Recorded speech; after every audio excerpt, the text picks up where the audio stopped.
Ronnie Dale, fourwheelingwesternaustralia.com, and welcome to another Wednesday video.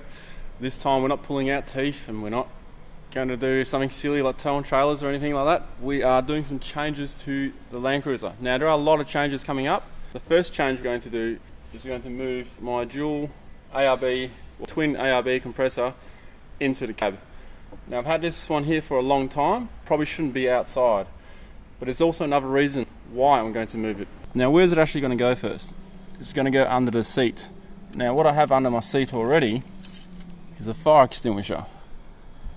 Now this fire extinguisher is not attached to anything, it's just loose under there. I haven't bolted it down because I haven't decided exactly where to put it. So now it's time to bolt it down because it can become a projectile in the vehicle, I guess, if something should happen. And what we are actually going to do with it is use this cool kit here, which P2P have designed.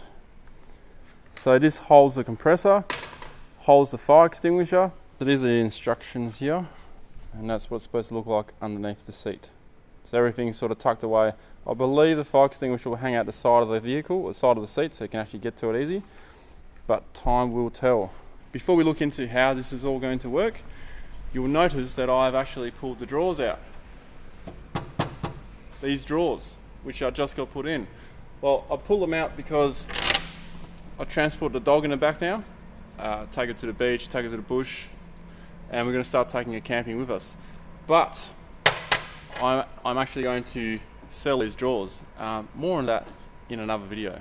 Actually, there's a lot of changes going on, and all of those changes will be in another video. But for now, let's get this compressor moved.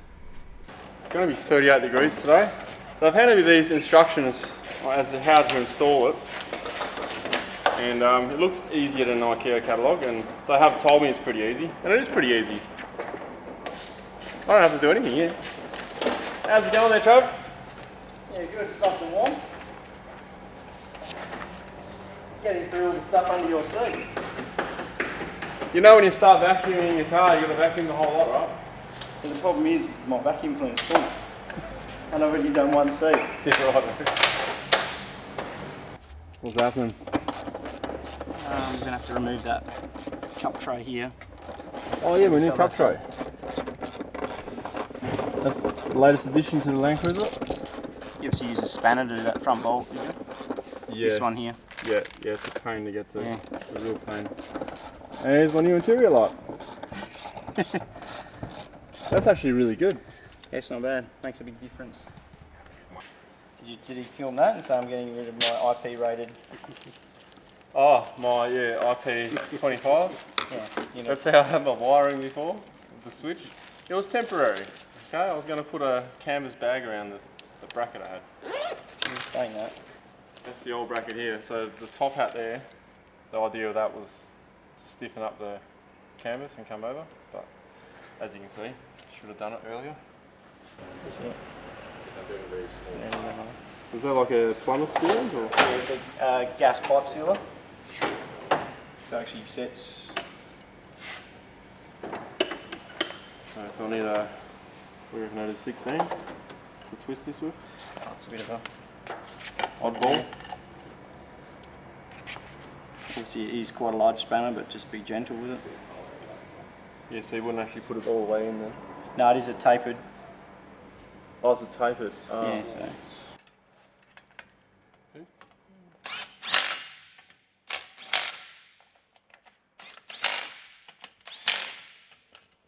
Because otherwise, if you've got this, if you look here, you'll see, if you've got this thread up or over here, those edges, it won't bottom out. Because the idea of this, we've gone for crimped fittings, is there's no air leaks.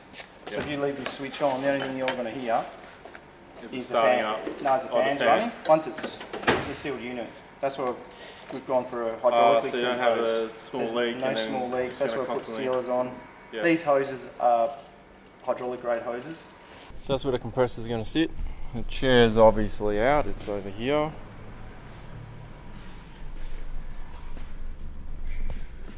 I don't think I've detailed this vehicle since I bought it on the inside.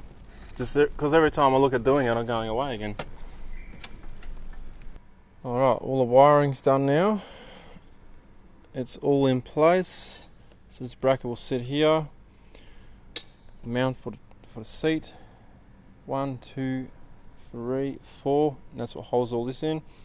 This is a kick plate for, you know, kids or rear passengers so they don't touch the hot surface if it gets hot. It's all ready to go. The switch will actually sit here once we're done. And let's get the chair in.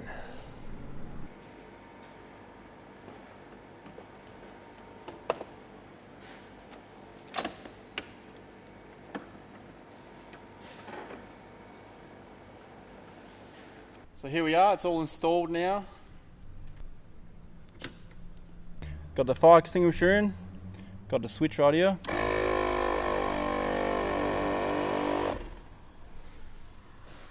And we are active. Should really turn the car on for this, but only going to drop a few PSI in there.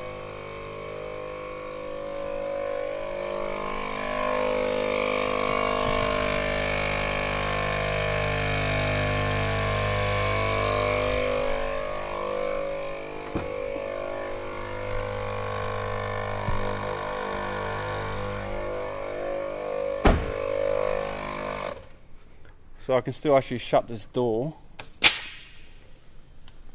and it doesn't touch anything, the fire extinguisher.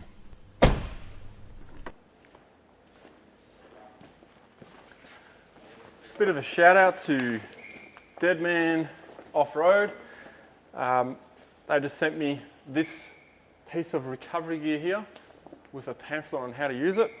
So I'm going to test this out pretty soon. I have no experience with it yet, but I've seen some of the things it can do.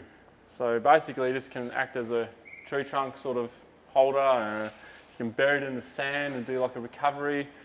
You can do a lot of things with this actually, even move rocks or use a big enough rock. So in the coming weeks, I'm going to head out and give this a bit of a test to see if I'm going to keep this in my recovery kit. So stay tuned for that video. So, thank you very much for watching my Wednesday video, and give us a thumbs up and you can subscribe somewhere on the screen, and I'll see you next time. Cheers.